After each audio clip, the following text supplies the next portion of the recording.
Good afternoon and welcome to This Week in Your Daily Star Trek News. Today is Sunday, March 27th, 2022. Coming up on the show today, we've got Star Trek, the Motion Picture Director's Edition is finally coming to 4K streaming on Paramount Plus, but that's not the only way you can watch it, so stay tuned. It looks like Prodigy is finally going to be on its way to Europe and other parts of the world, finally. And last week's virtual TrekCon 3, I just want to run down the touching and moving tribute to Discovery actor Kenneth Mitchell. My name is Alison Pitt. This show is supported by people like you through Patreon. You can find out more about that at patreon.com/Daily Star Trek News. Right. Now, again, if you're listening to me on the podcast today, I would invite you over to YouTube. We do this show live every Sunday afternoon at 2 p.m. Pacific time. I'm doing the news. I'm doing a little bit of show and tell. We've got the results of this week's poll, which I will tell you about in a second. And then there's also a little bit of extra chat that doesn't make it into the podcast. And of course, lots of people here to say hello to and make some new friends. So please come and join us Sunday afternoons, 2 p.m. on YouTube. I also want to remind you before we get started that everything I talk about today is available on our website at dailystartreknews.com. That's also the place that you can go to sign up for our daily Star Trek newsletter, which gets you all of this information for free to your inbox. And it's like the easiest way to get Star Trek information right wherever and whenever you want it. So check that out, dailystartreknews.com. Now, I did promise you guys a poll. The poll is live now in the YouTube chat. It's also live now on Twitter. So you have a couple different options if you would like to participate. Today's poll is thematically linked to the 4K remaster of Star Trek, the motion picture.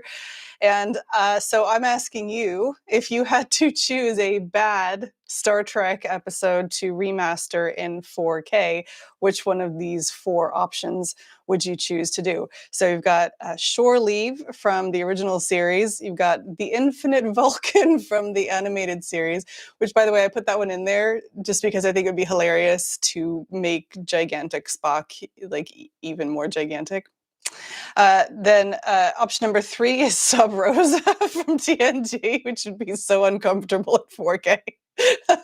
And then, of course, Threshold from Voyager, because who doesn't love lizard babies? Anyway, so those are your four options. Shore Leave, The Infinite Vulcan, Sub Rosa, and Threshold. One of them is going to be remade into 4K. Which one do you want? Choose wisely. So yeah, if you're with me here on YouTube Live, that's in the chat. Otherwise, you can go and look at it on Twitter and place your vote there. All right, so let's get started with today's news, or this week's news, I should say. It's not just today. Things are very quiet in a Star Trek world on a Sunday. But yes, this week, finally, after another social media gaffe on the part of Paramount Plus, we finally have a trailer for the new Star Trek the Motion Picture, the Director's Edition in 4K, that is coming soon to Paramount Plus. Now, a little bit of a history on this. They actually sort of announced it, I think it was earlier this week or last week even. And the video was everywhere and everyone linked to it. And then like 10 minutes later, it all got pulled down. Anyway, whatever. It's official now. They've announced that it's going to be released on Paramount Plus exclusively on April 5th. First Contact Day. It's a fitting release date for that. So you have a little bit of forward advance notice to go out and pick yourself up a new 4K TV and a 4K streaming device. But yeah, it's going to be available in 4K to stream. Now, if you do not have Paramount Plus, that's okay, because Fathom Events, if you're here in the United States, is also going to be bringing it to cinemas in May. So the dates are May 22nd, 23rd, and 25th. Tickets are not available yet. I checked this morning. It looks like those tickets are going to go on sale after it's available on Paramount Plus. So you may have to set a reminder if you're dead set to go to the theater to see it on the big screen, but it will be available. And I've heard, although I haven't seen an official announcement, I've seen through a couple of Blu-ray websites that the actual disc version of that in 4K Ultra HD is going to be available sometime later this year, like September timeframe. Just in time for Christmas, as always. Anyway, important to note, there is a 4K version out there, but it's just the normal motion picture. This one is the director's edition, which a lot of people think is better. I don't know. I'm neutral on it. I don't really care because what I'm excited about is the fact that it's going to be streaming in 4K on my television in my living room. So yeah, well, just to recap, that's coming out on April 5th, First Contact Day, and you can watch the trailer for it now on YouTube, which is great because it kind of shows you what you're getting in 4K. And I have seen the trailer and I am really, really excited for it. I fell asleep the first time I watched the motion picture on Blu-ray because it was really dark and it's really hard to see the details even on a Blu-ray.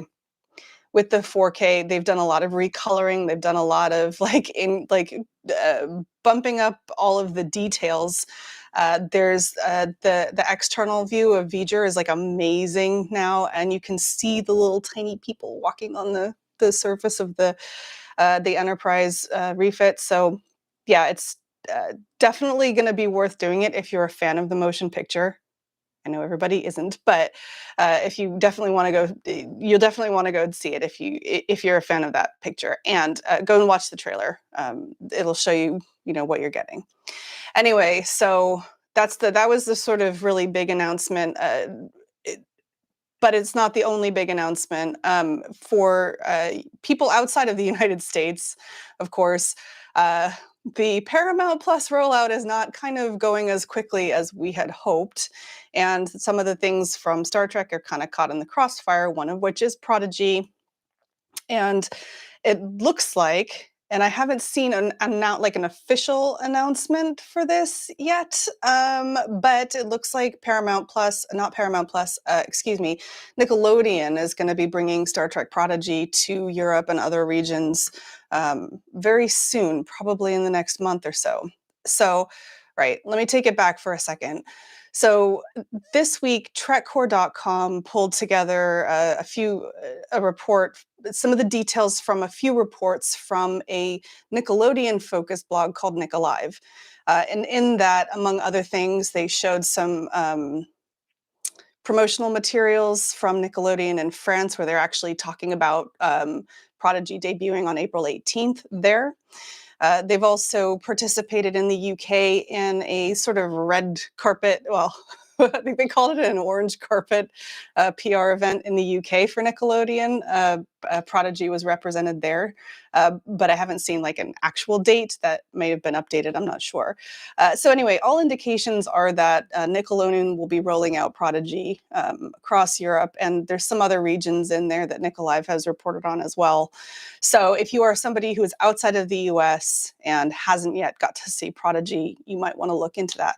Now, I know that Nickelodeon is not Paramount Plus, and also I believe in most of those regions, Nickelodeon is an additional paid channel. I don't know if you can subscribe to it individually. I know it's on Sky, for instance, in the UK. So it potentially could be limited what your access is, but it's, well, currently, unless you pirate it, which we do not recommend, you can't see it at all right now. So good indications, and I'll keep my eyes peeled. The team will keep their eyes peeled to see any official announcements and when that's happening. But hopefully that is good news for those of you who reside outside of the United States. All right. Okay. So moving on swiftly, actually, so this is kind of looking back on last week, but I think it's totally worth it. So if you were here with me last week, you knew that I kind of counter-programmed against Virtual TrekCon 3, just the timing is worked out like that. If you have not had a chance to go back and watch Virtual TrekCon 3, you don't necessarily need to watch the whole thing, but there are some really good highlights. And one of them was the first annual Lappy Awards. It's LLAPY. And these are, fan, I don't know, fan generated awards. I don't know how to say that, but both the categories, the nominees, and the winners were all chosen by fans. And the broadcast for the Lappy Awards was wonderful. It was star-studded. They had people dialing with special messages. They had some Star Trek personalities actually sitting in on the broadcast, and it was really wonderful. It was a great show to put on, and good afternoon viewing. So go and check that out. But one of the really big highlights, I think, of the Lappy Awards was the first annual Kenneth Mitchell Hope Award, and that was given to Kenneth Mitchell, of course, by his dear friend Mary Chieffo. And that whole segment is really enjoyable to watch, and with some really touching moments in it. So Mary Chieffo introduced Kenneth Mitchell, and she gave a good speech about hope and what hope means to her and what hope means in the context of this award. And then Kenneth Mitchell spoke with the speech assistant, and told some really wonderful stories too. So to give you some background on it, of course, Kenneth Mitchell lives with ALS, or Lou Gehrig's disease. And he actually lost the ability to speak about a year ago, I think. I might have the timing wrong on that. Anyway, so he still appears on things like Star Trek Cruise. He's planning on going to Star Trek Mission Chicago. So if you're going to that, you have an opportunity to meet him and interact with him there. So check that out. Yeah, so in Virtual TrekCon 3, he appeared and he told a story about when William Shatner sent him a tree, and it's a really beautiful story and definitely worth checking out. And I'm looking forward to seeing how this award evolves over the years, of course. But for now, it was a really sort of touching thing to go and watch, and 100% worth it. And well done to the whole team at Virtual TrekCon 3. I don't know if you've been following them, but they've been putting on these virtual TrekCons since 2020, when, of course, we all went inside because of COVID-19. And the brand and the show and everything has just grown into something much better over the years. And well done to the whole team. Speaking also of Kenneth Mitchell, it wasn't just the Lappy Awards that honored him. This is going back a little bit, but of course, if you watch the finale of Discovery, you will have seen the USS Mitchell, and that was, of course, in tribute to Kenneth Mitchell, which was very sweet. He actually posted on Twitter that it was an absolute thrill and honor, in all caps. And said thank you. The USS Mitchell NCC 325027 is always available for the assist forever. So that was a really nice tribute for him as well. And I think if you add up the ship, plus all of the Klingons, plus the character whose name I absolutely can't remember from Discovery 3, Season 3, it's got to be getting on to be some of the most appearances ever. Somebody tally that up for me. Anyway, well done to Kenneth Mitchell, and it's lovely to see him honored in that way. Now, I did mention briefly Star Trek Mission Chicago. I know that some people have asked whether I'm going. I am not going, and unfortunately, no one from my team is going either. I should mention that the Roddenberry Podcast Network will be there. I believe Mission Log will be there. Also, some of our friends at Women at Warp will be there, so check them out too. And I just wanted to remind you that if you are interested in that 3D printed experience with William Shatner, those tickets are available now. So if you go to minikin.us/Shatner, you get your opportunity to purchase those tickets. They're pricey, but if you are a Shatner fan and you want a once-in-a-lifetime opportunity, this is it. You can find out more about that. I've written it up on Daily Star Trek News. And of course, I did an interview with the founder of Mass Persona, who's kind of behind this whole business here on Daily Star Trek News. So I'll link to the interview with more information in the show notes for this show. But yeah, don't forget, those are on sale now if you are interested. Don't miss your opportunity.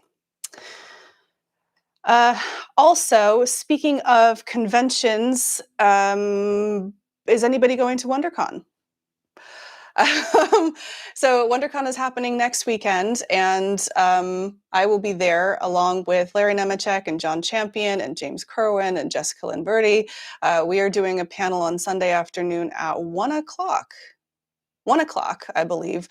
And it's called Zooming and Booming, Star Trek's post-pandemic golden age. And we're just talking about the evolution of Star Trek and fandom and where it's going, etc.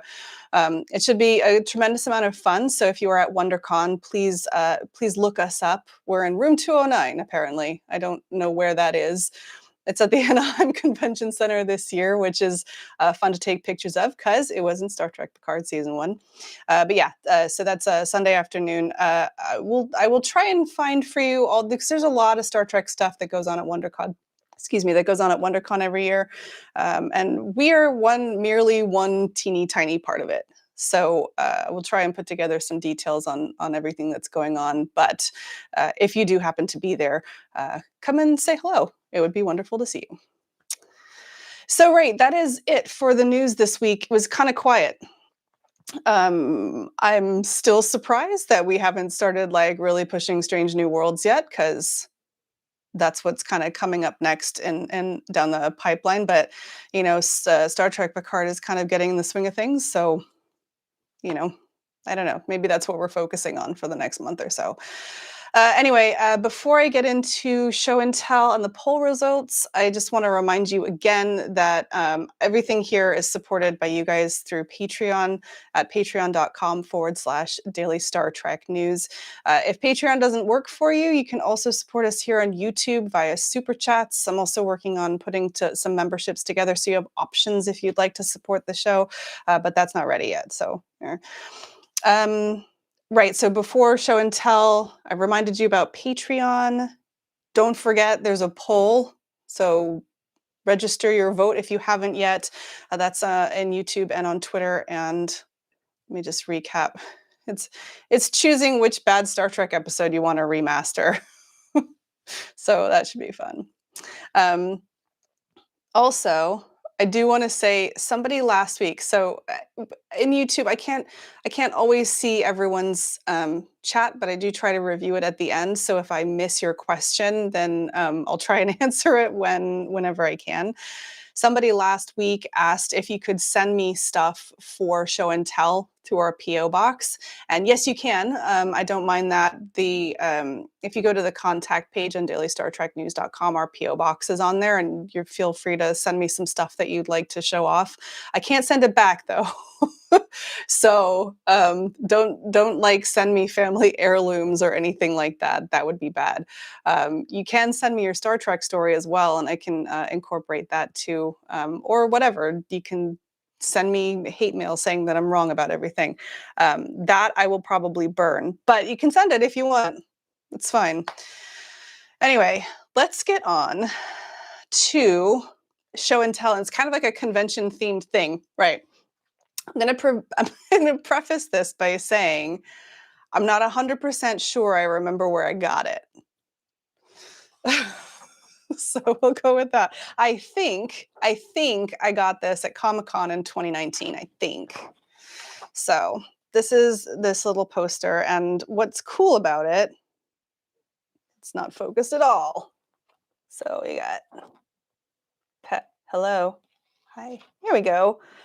We got Patrick, the son, and number 1. He's still cute and coming soon. Yeah, so I think this was one from 2019, I believe. It does say copyright 2019. I don't know if any of you follow the conventions or went to Comic-Con in 2019. They did a lot of talking about Picard. They introduced the cast, and it was, a big thing in Hall H. They also that year had the Star Trek Picard. I forget what they call it. It wasn't like a Picard museum. It wasn't all about Picard, but it was like a museum. So they set that up at Comic-Con. I think they also brought some of it to maybe the cruise, maybe STLV. I can't remember. Anyway, it was an in-universe thing talking about Picard and all the things he'd done. There was huge. They had the Captain Picard banner, Captain Picard Day banner up, and all sorts of things. And they had a little shop. And I think I got this there. If not, I am wrong. But this resurfaced in my house just this week because my daughter was cleaning her room out and she had this. So, and it was like a little piece of nostalgia, you know, before we knew anything about Picard. So yeah, anyway, that's it. Sorry, I got lost in like memories there for a minute. Good stuff. If you're not watching Picard, you should probably catch up, or maybe wait till the end and then catch up. It's a really, I'm really enjoying it so far. Let's just put it that way. And hopefully you've managed to avoid spoilers because there's a lot of them. Yeah. Okay, that's show and tell. Thank you. Now let's have a look at the poll results. So you guys have a minute or two to vote over here in YouTube. And I'm going to check over on Twitter. This is interesting, actually. So behind the scenes again, usually with a poll, there's usually like an obvious answer. There's usually an answer that I expect people to go for, and there's usually a clear winner.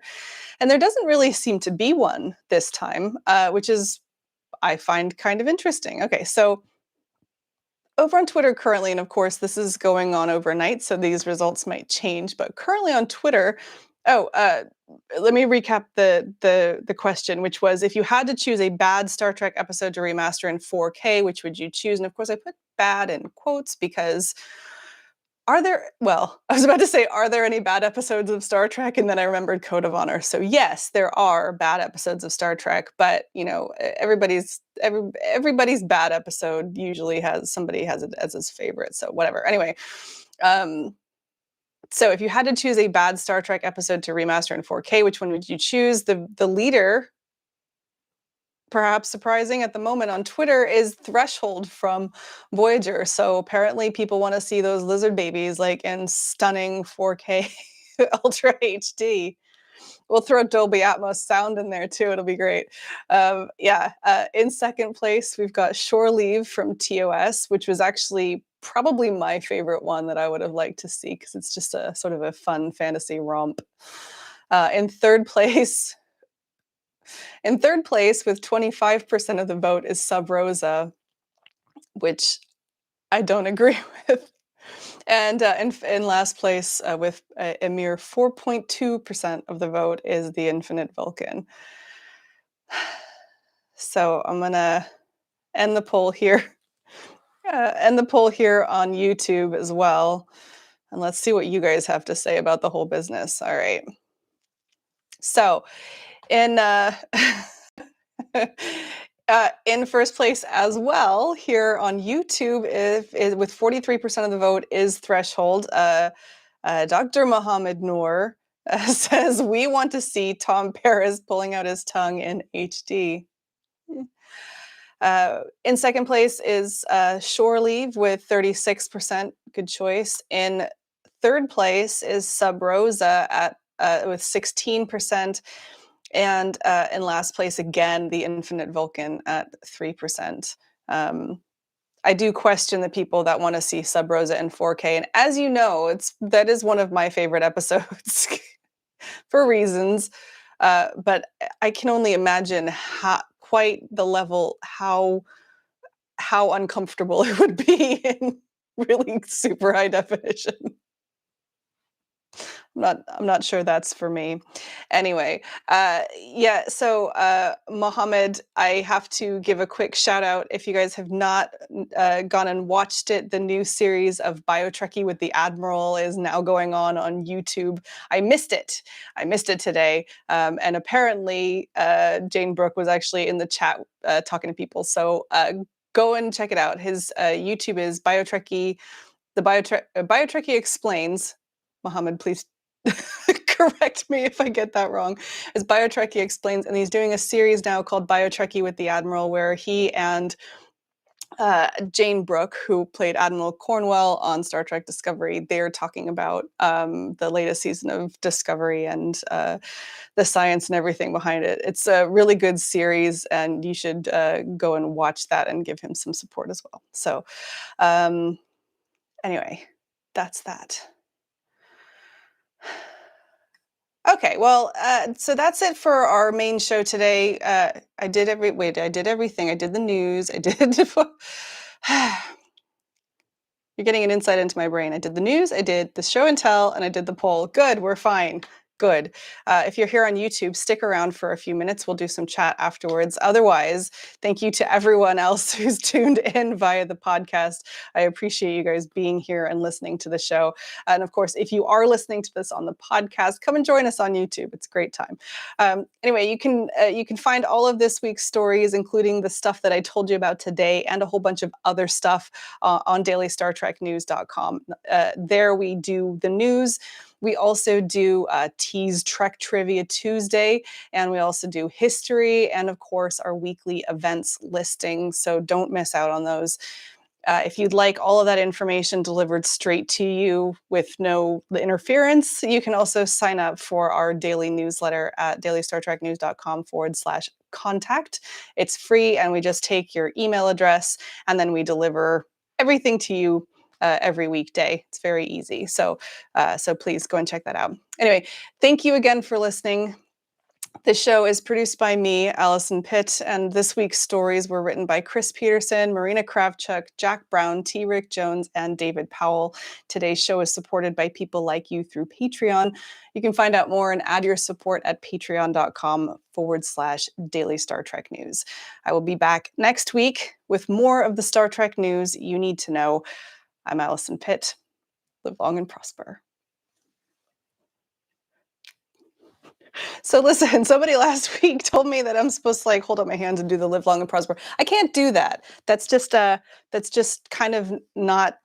I'm a weird Star Trek fan. I obviously like Star Trek an awful lot. Otherwise, what am I doing here? And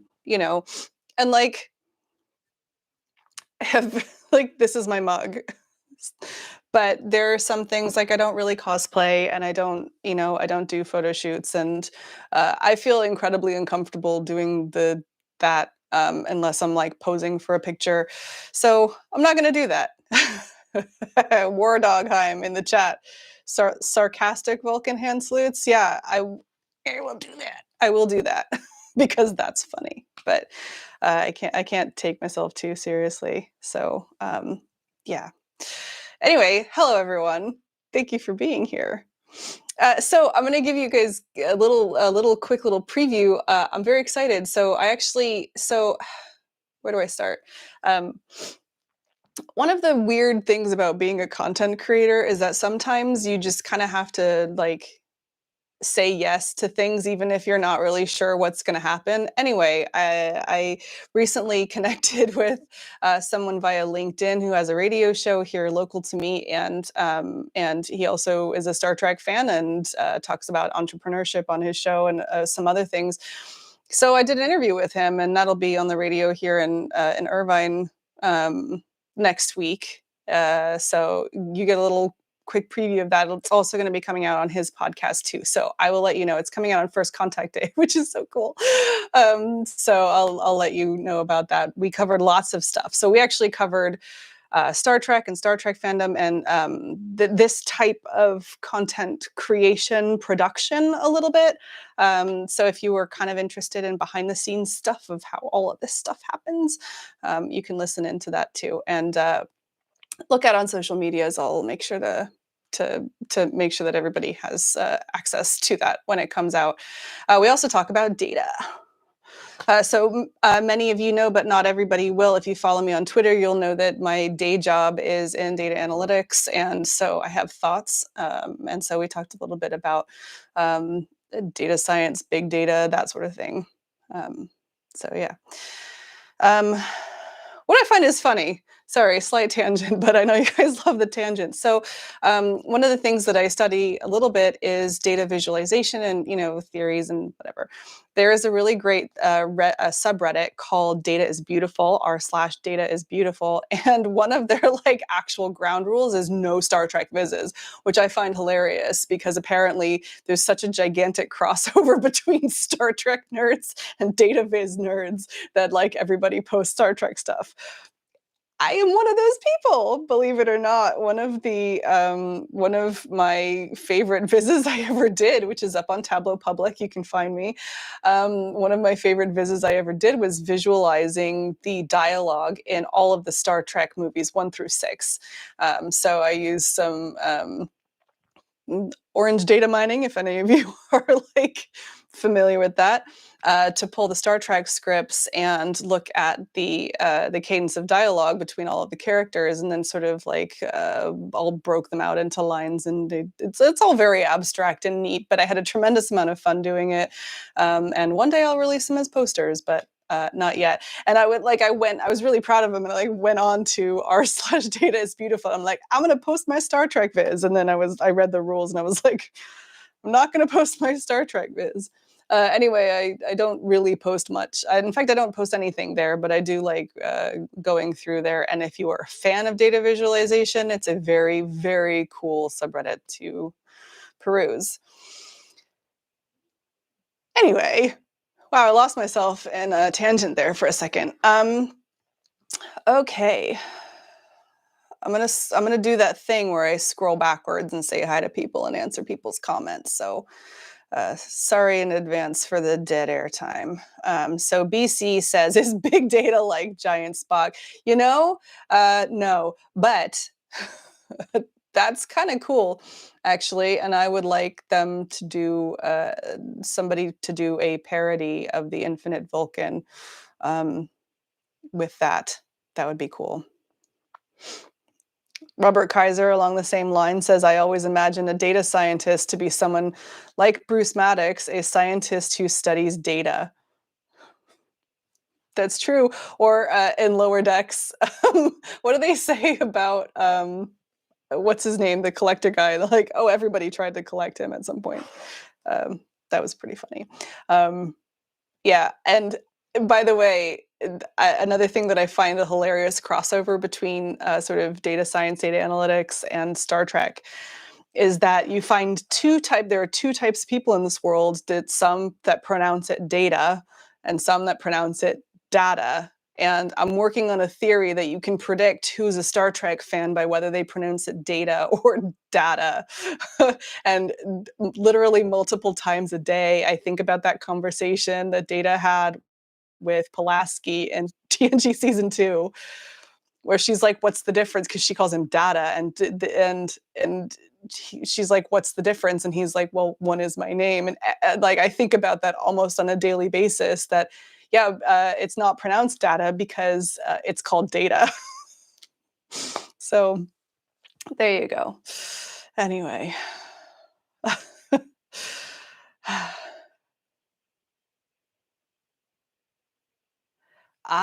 Okay. So apparently this is becoming a data science podcast too. In the chat, Christoph and Mohammed are talking about, Mohammed says he wrote some Perl scripts for his book to tell the number of instances of various genetic terms across the series. That is very resourceful, and there are much easier ways to do it now. Python scripting and some of the graphical data mining makes it a total breeze. Because I used the Orange data mining, which by the way is totally free and open source. So if you are interested in learning about data mining and transformations, it's actually a pretty good one to use. It's very easy and lots of plugin packages for it. And you just basically draw a block onto the screen and see it. And you say like, oh, take this and separate names from people and break it down into the number of words or whatever. It's super easy. Anyway.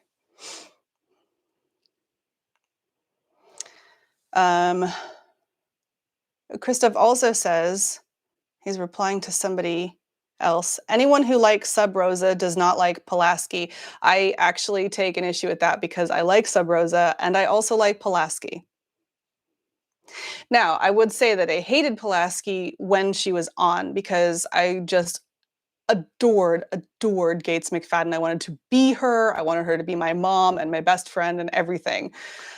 And I hated Pulaski. I hated her hair. I hated how grumpy she was, and I hated that she wasn't Dr. Crusher. And as a grown-up woman, she was such an important character in Star Trek, and I'm incredibly grateful that she was there. I'm a little bit sad that she only lasted one season, but also that actually kind of makes her appearance in the series more impactful. I could answer more questions on that. Anyway, Pulaski's great. And Sub Rosa is great, even though I wouldn't want to have it in 4K. So,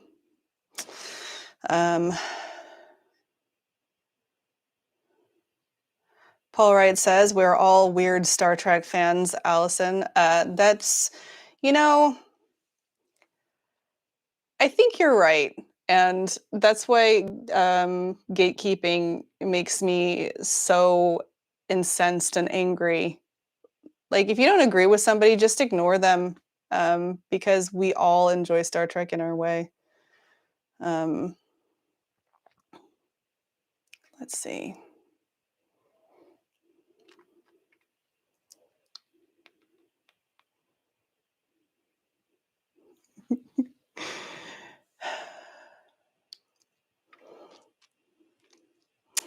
So Donnie Pearson. Hi, Donnie. I'm not sure I recognize your name. If I have missed you from before, I apologize, but welcome anyway.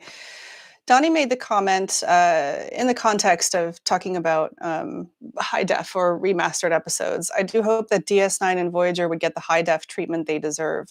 I will try and find this again. It's actually really, really difficult for that. Really time consuming and hard and expensive. And there's a really good TrekNews.net, TrekCore, one of the Trek blogs. I need to find it. I'm sorry.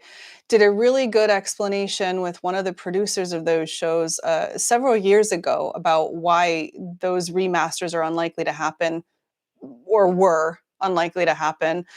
And it basically comes down to how they were originally produced. And it's some really fascinating stuff. If you're interested in how, how television gets made, there's some really cool stuff in there. And it has to do with the type of film it was shot on and how the film was edited, whether it was edited by analog or digital, and whether it was digitized before or after editing.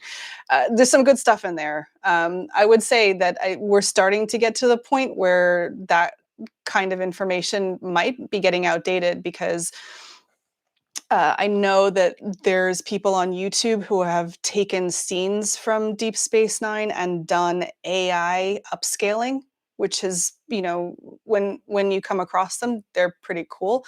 Whether they would actually do that for a whole series, I'm not sure, but it's there's some interesting production reasons why that hasn't happened yet, and it's not just down to, oh, nobody likes DS9. It's not that.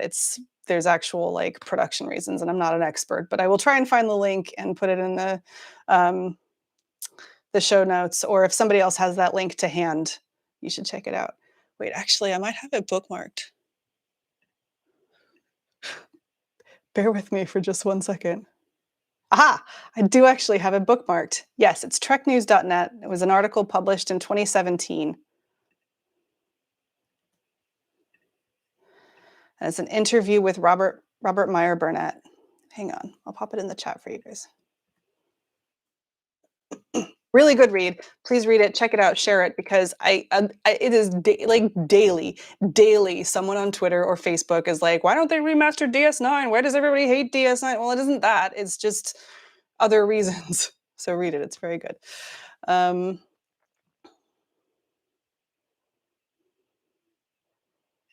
Uh, Paul Wright, yay, lizard babies.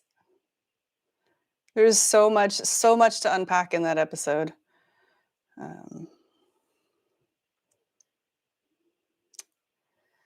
Yeah, so Robert Kaiser points out that a little bit non sequitur, the concept of first contact day. So first contact day, for those of you who don't know, April 5th, 2043. Correct me, I believe it's 2043. And anyway, they've started doing a big marketing push on first contact day. So this started in 2020, I think, and they did it again last year. And last year they started making references to next year on first contact day. Now it's convenient for the way that they promote the shows because we've got first contact day in the spring and April, and then we also have Star Trek Day in September.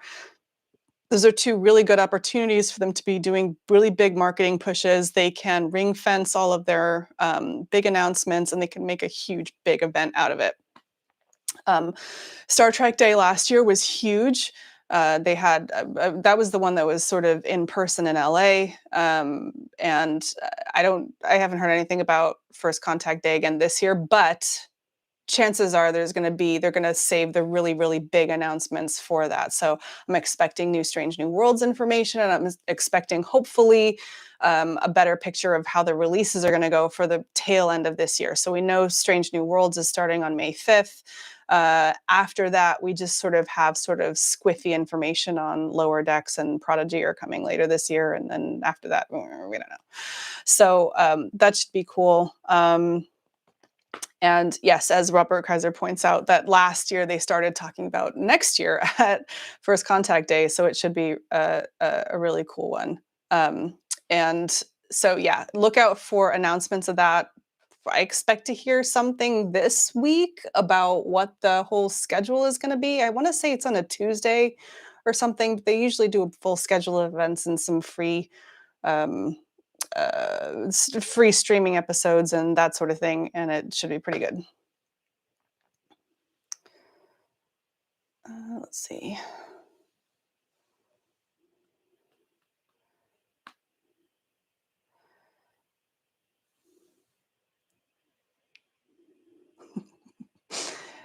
Mohammed, when I was talking about you guys can send me stuff for show and tell, I said, about about hate mail and people telling me I'm wrong. So touch wood, I have never actually received hate mail. I have received some strange things though in the past. I have received, a straight up like cult recruitment letter with just like pages and pages laying out all of the conspiracies, and that was a new experience for me because this person paid extra postage to get this through the mail to direct to me. That was really strange. It was like the old school chain letters from the 80s, if you remember those, when people would type out a chain letter and send it to you. Anyway, that was interesting. I've also received a book on alien. Maybe I'll pull that out next week. It was like alien sightings in the United States, which is just wonderful. It was completely unsolicited, so that was a little strange, but it's a very interesting book. I should pull that out next week. And yeah, people tell me I'm wrong all the time, which is fine. I think it's interesting. It's one of the things that I talked to Ash Kumra, who I had an interview with yesterday, and that's the one that I was talking about. That's going to come out later this week. Talking about authenticity in content creation and how you can't let the fear of being wrong stop you. We hear, occasionally we make factual errors. You may have seen them from time to time, and we try to be transparent when we correct those. So every once in a while, you'll see an editor's note on our website. But we've had actual producers and things write in to be like, I'm sorry, you got this one wrong. And, we work with those people to fix those where we can. So yeah, it's a relatively regular thing that somebody tells us we're wrong. But, we do our best, but we can't possibly know everything all the time. The thing that you can trust is that I will fix it if I can. So there we go.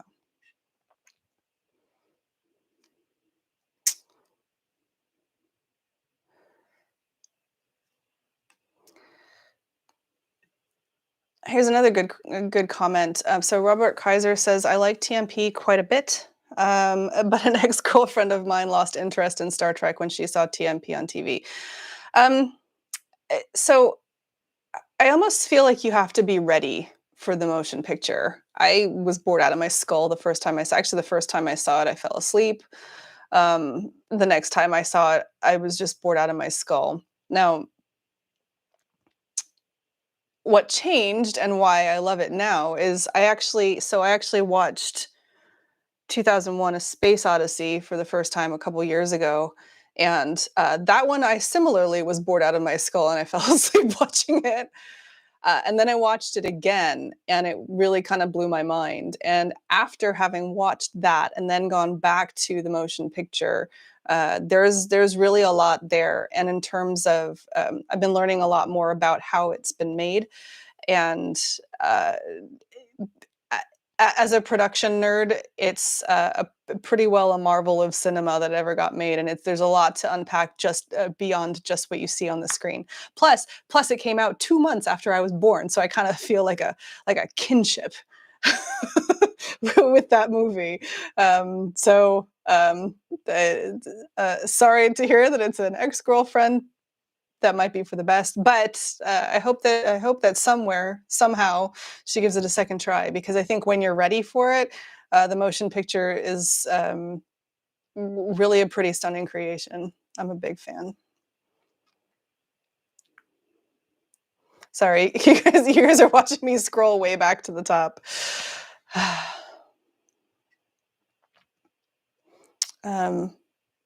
Hello, Sergio. Nice to see you in chat. I don't know if he's still here.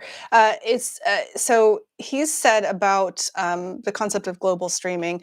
It is good news. I'm assuming this is talking about the Prodigy thing. It is good news, but I still think that being global streaming would make things so much easier for us. I thought that my days looking for Star Trek content with difficulty were gone. I think that they're on their way.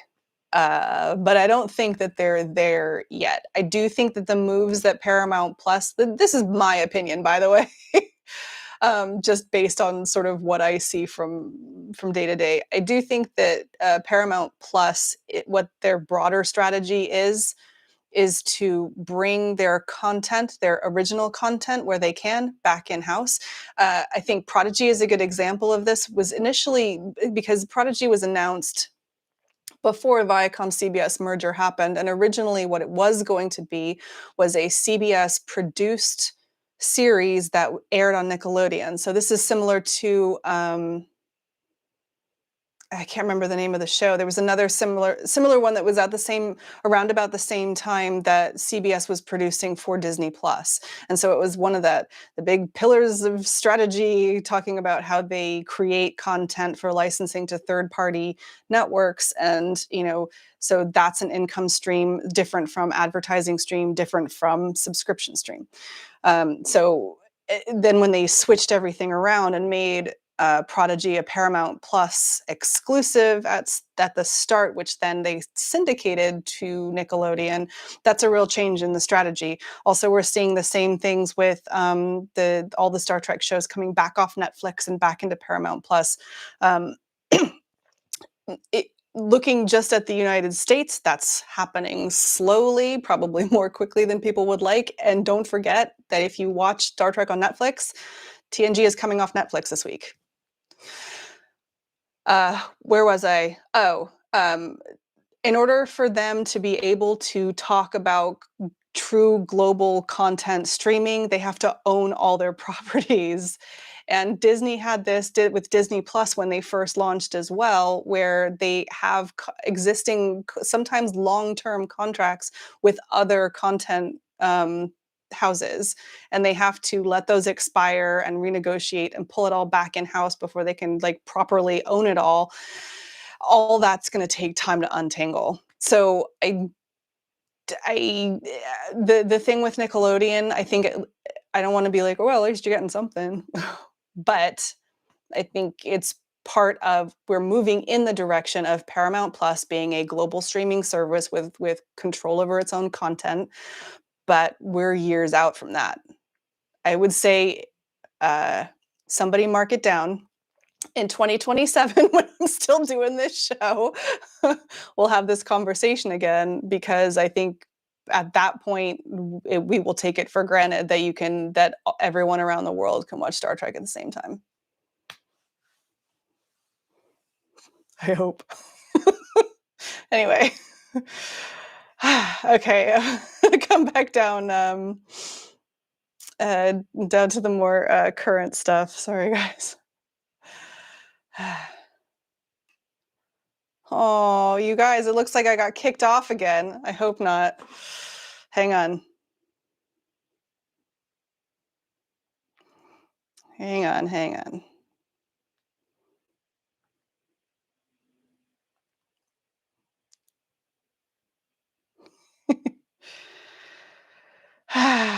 Yikes. Yeah, so I'm really not feeling great about YouTube's ability to keep me connected to chat where I can actually see you guys. Sorry. So I'm looking at my phone, not because I'm like, because I can see you in the chat, so I'm saying, okay.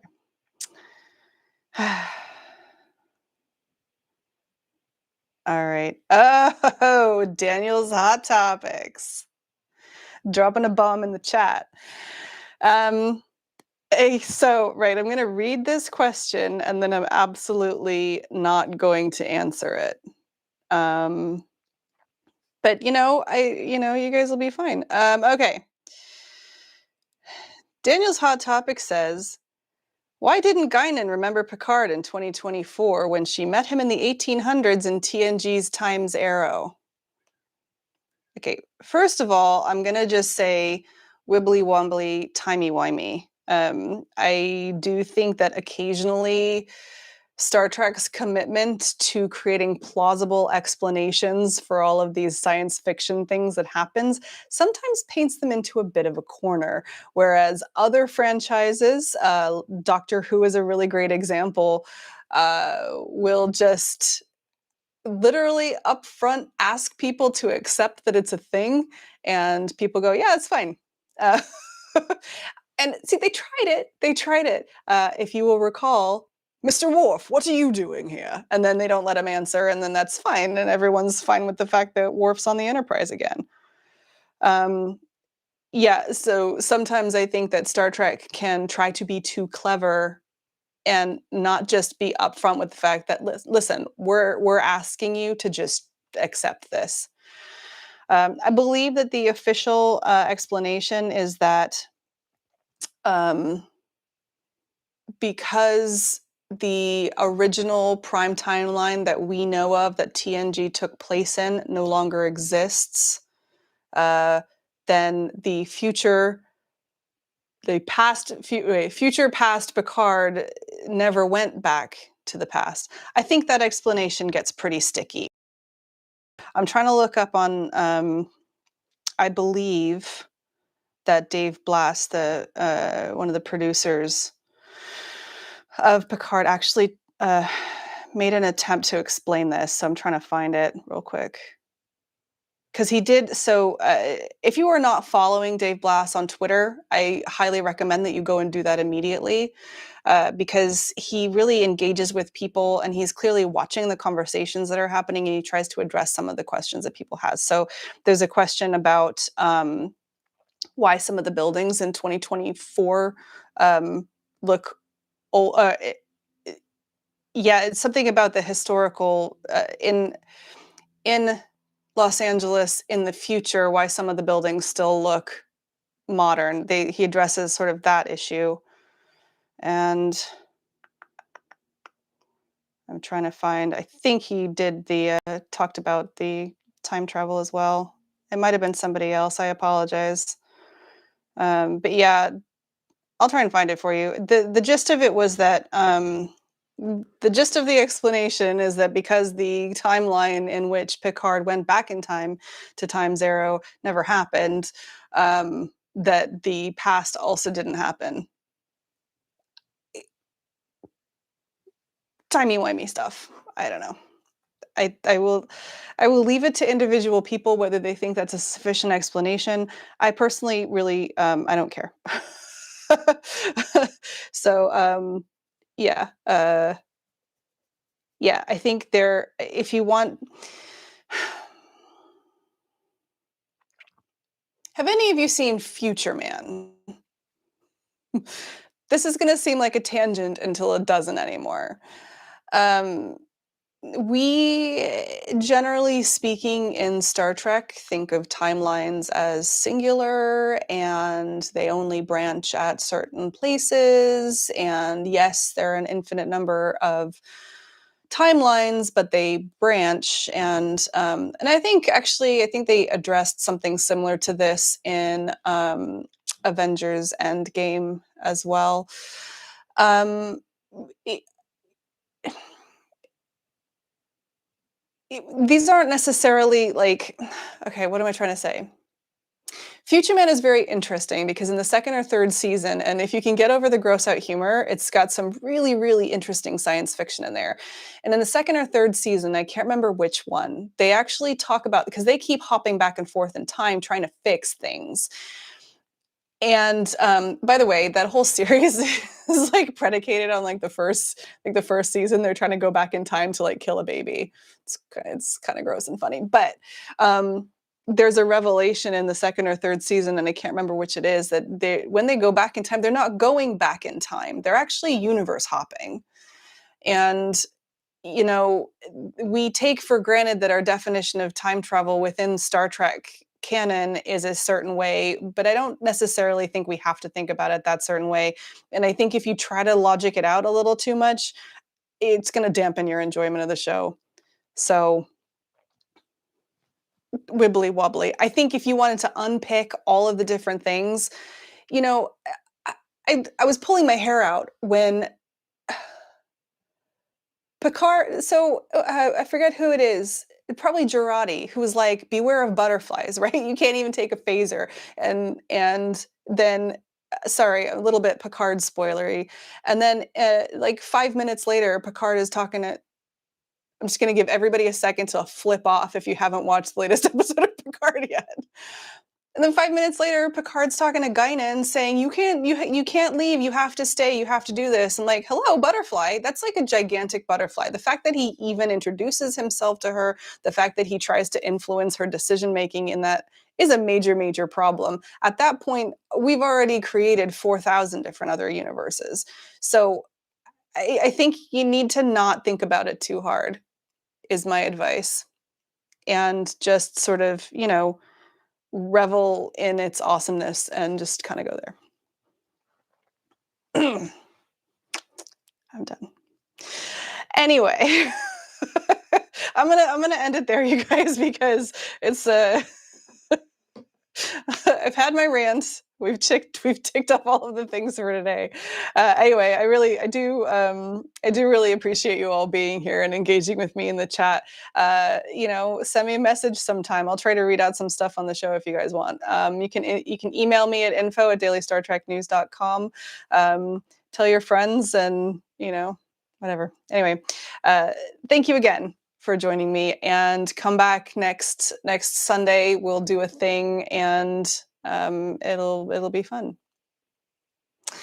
Thank you again, and I will see you guys all soon. And hopefully I'll actually be able to end the stream today. We'll try it out.